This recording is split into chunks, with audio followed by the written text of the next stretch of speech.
Today's video, I'm going to teach you how to mute other people in Google Meet. First, open your Google Meet on your computer and make sure you are in the meeting where the other person is speaking. Once you are in the call, look for the People area.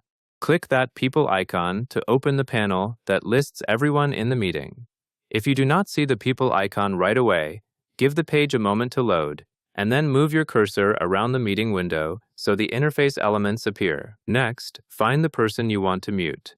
In the People panel, you will see names, and depending on your view, you may also see a video tile or an entry that corresponds to their video. After you identify the person, click the three dots next to that person's name or entry. Now choose the option to mute.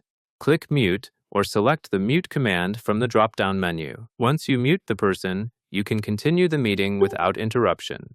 When you are ready, you can also unmute later using the same general place in the interface. The mute control is tied to that participant's menu, so you can return to their entry and select the unmute option when necessary. And that covers everything you need to know.